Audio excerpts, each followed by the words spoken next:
Okay, so here we go. We're going to be looking at primary, secondary, overlaid, and portal worlds. And I'm going to start with an apology. I have been sick for the last week, so I'm not going to be my usual high energy self.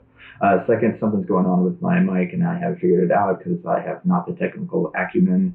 As such, I hope I can fix it in post, though I don't have the technical acumen there either. So it might sound a little weird, but we're going to power on through. I'm going to build not one, but two worlds today, and I'm going to do all three, secondary world, overlay world, portal. Every time so far I've done a secondary world, and this time going to do the same thing as well as an overlaid world and then link them up with the portal.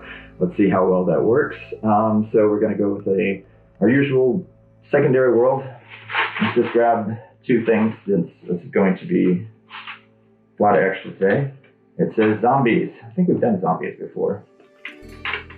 And potions. Ooh, that'll be fun. All right, one more thing. Oh, that's because I think my wife put all these back in there from last week. Yep, that's a repeat. Two Warren Pantheons. All right, so.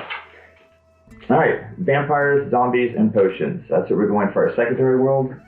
Our primary world, or our overlaid world that we're going to do. I'm just going to do one because try to keep it simplified. We got these that are made just for primary world and for overlaid world, and the winner is Elves. So we're going to have Elves in our overlaid world, and then I will link them all up with a portal in just a little bit. I'm going to be Timothy Hickson at Hello Future Me, his world building book, which hopefully I have a picture of up on the wall right now. Anyway. He has a great bit in there looking at portal worlds. I've expanded upon that in my own, but definitely a great resource for checking out. So yeah, let's get started. We're going to have secondary world with zombies, vampires, and potions, and another one with elves. With an overlaid world. So let's get to work.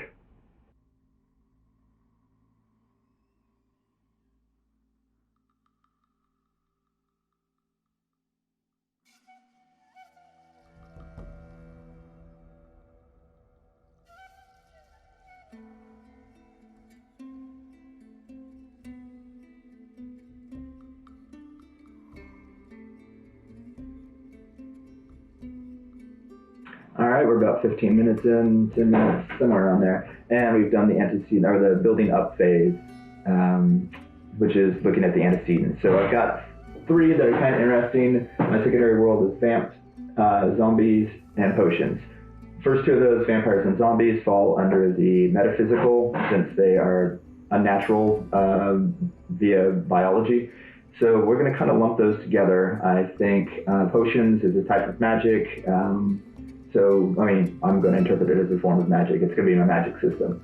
And then we are trying to bring this together. We're stringing all of our kind of random ideas, and we're looking for antecedents. But I guess before we get to the antecedents, the overlay part, it's going to have elves that exist in our real world. So probably they're going to come from the secondary world, and that's where we're going to start patching this together with some antecedents. We're going to say the vampires and the zombies are what are driving the elves to our world, but they don't quite belong because we're going to need part of that for the story. And the secondary world full of zombies and vampires is kind of cool, but the idea of potions and this kind of necro world that seems to be developing work really well together because it might be what is bringing them to Earth. They don't want to be here, but they're only things that can grow here now. So we're going to look at that. We're going to build out from that. So for the elves themselves, I probably have a wonderful chart that was in part of the first book where I had people answer what they thought were the qualities of the elves and removed it. Anyways, long story short, there were 4 or 5 qualities that were really important for people for what they thought elves were. Being pointed ears, long lifespan, dexterous, connection to nature, and affinity to magic. So my elves are going to be kind of classic, but they're not going to fall under these. They're so pretty and small because that's actually not the things that are most important to audiences, believe it or not, according to surveys. So we're going to use the elves that have all those things with those traits. We're going to use those to build the potions, and that's going to be their magic. It's going to probably be involving controlling plants because potions, herbology, elves and their connection to nature, that all kind of works together. So we're going to work off that. The portal itself, I've got some questions of what is started from Hickson's, and then developed more in my upcoming book on world building prompts and the worksheet. So I know I have several questions about the portal itself, how is it activated, which all ties back into the nature and the elves, and what happens if the human goes through, what are the protections, who can activate it, and what flows. That's one of the things that's important to Portal Worlds, is what do they trade back and forth. The Troll Markets and the Troll Hunters show, the cartoon, is very much kind of about that. So anyways, I've finished the building up phase. I think I've got everything all antecedented together, and now it's time to extrapolate all of it, and I think this is going to be pretty cool. So be back soon.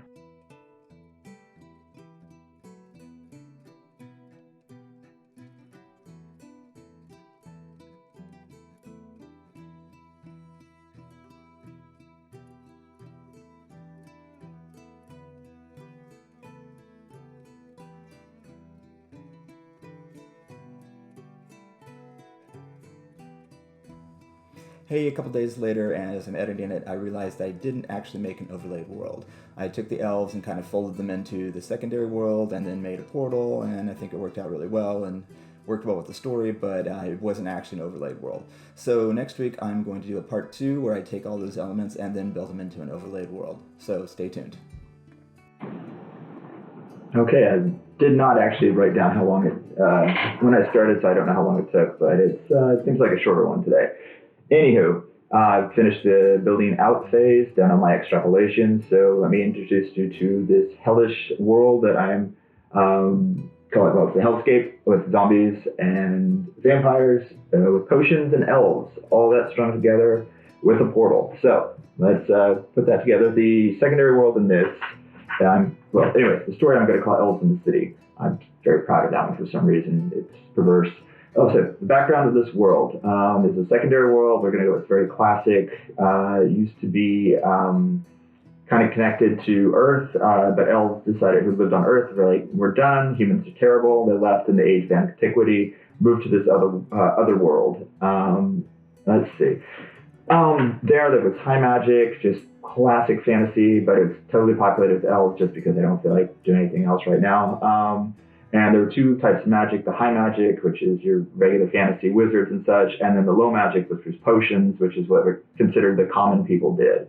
But unfortunately, one day a sorcerer, because the wizard always does it, turned evil, started practicing necromancy. They tried to stop him, and he basically lynched himself, became the first vampire, used that to create the zombies, and destroyed all the other high magicians.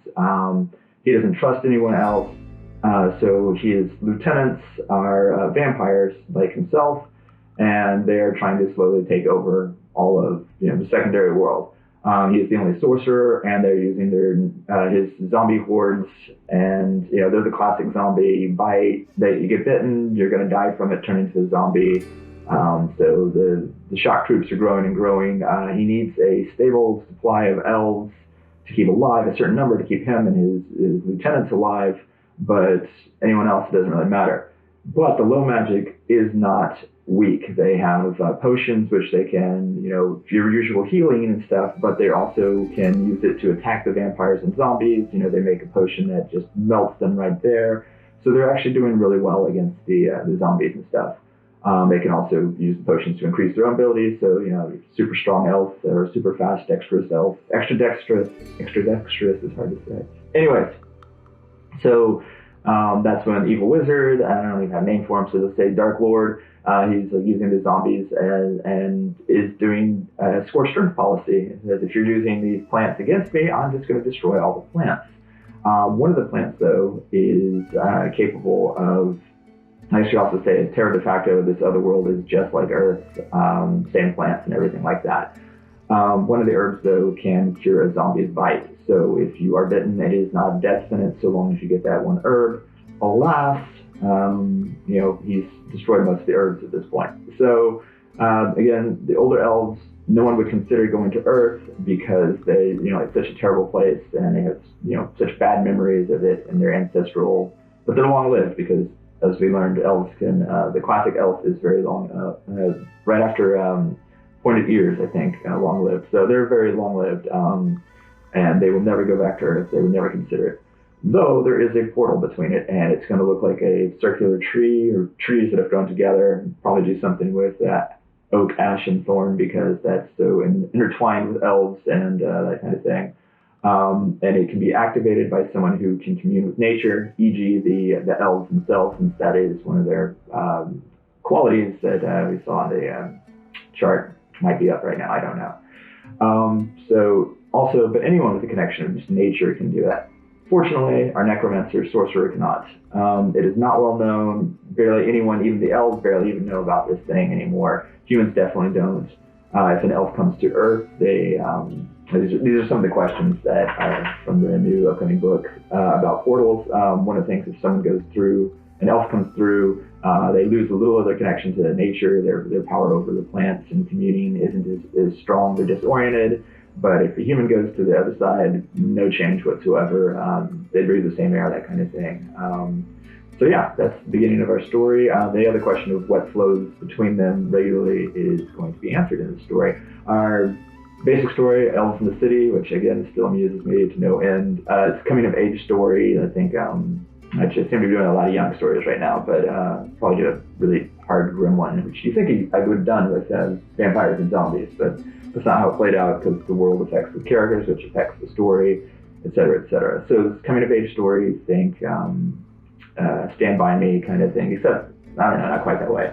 We're going to have our city kids, some big old New York City or something like that, are sent to live in upstate New York with their grandparents for the summer. They hate it. The girl, they call her Alice, she's 15, on the cusp of, trying to be cool. Younger brother James is definitely not cool. Their parents are getting divorced, so they got stuck with their grandparents as the parents are figuring everything out. She thinks she's world-wise, Alice, and he's, goofy, but he does have a connection to nature because obviously we're going to need that. He finds this weird circular tree out in their backyard, and she doesn't think anything about it. But he definitely thinks there's something weird about it, can't convince her.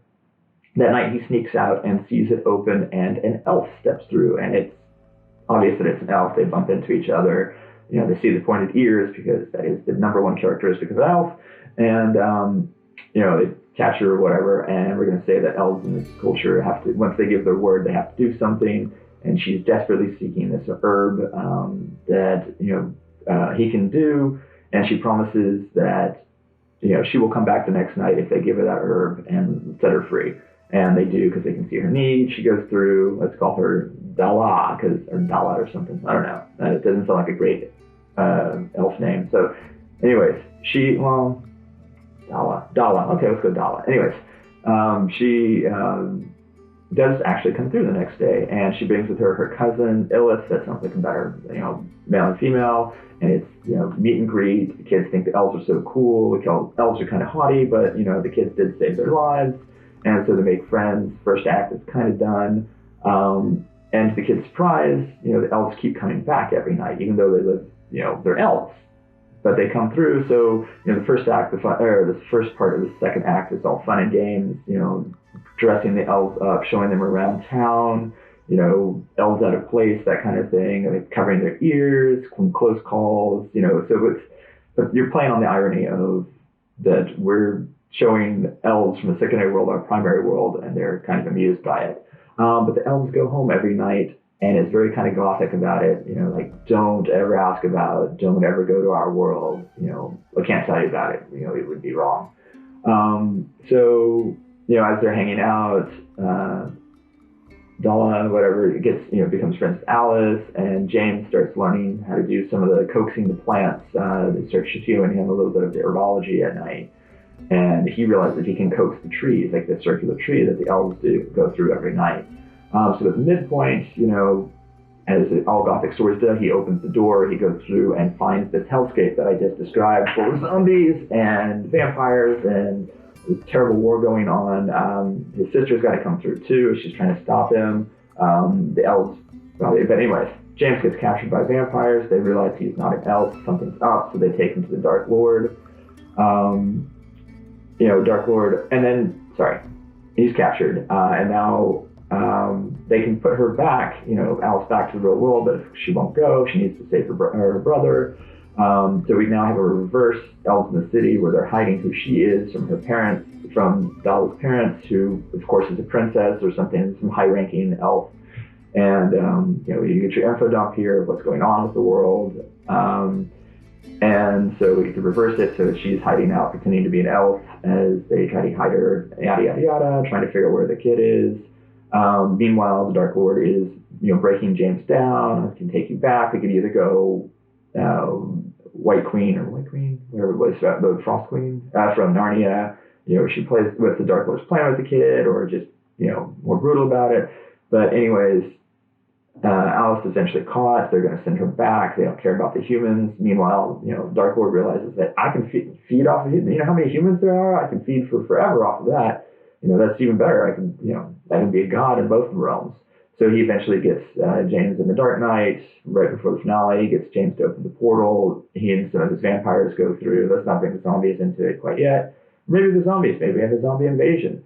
So the finale ends up being we have to save both worlds. Dala, rallies her parents and the people, and the elf fighting force goes through but to Earth. We have a kind of masquerade battle between the vampires and elves on Earth, because that'd be a great finale. And they eventually defeat the Dark Lord, and we return to status quo where the elves are going to visit with humans, and humans will visit with elves, and the kids are now the caretaker of this tree and this sacred thing, and you can do spin-offs after that, and it'd be kind of fun. So anyways, there we had a secondary world, and we had to use the primary world and made it into an overlaid world by adding the elves to it and bringing in the magic. Going to employ masquerade, which is the hiding it from the everyday people, and use the portal that is an actual portal this time, that searches the trees. So there you go, primary, secondary, overlaid, and portal. I hope you can use them to build some better worlds.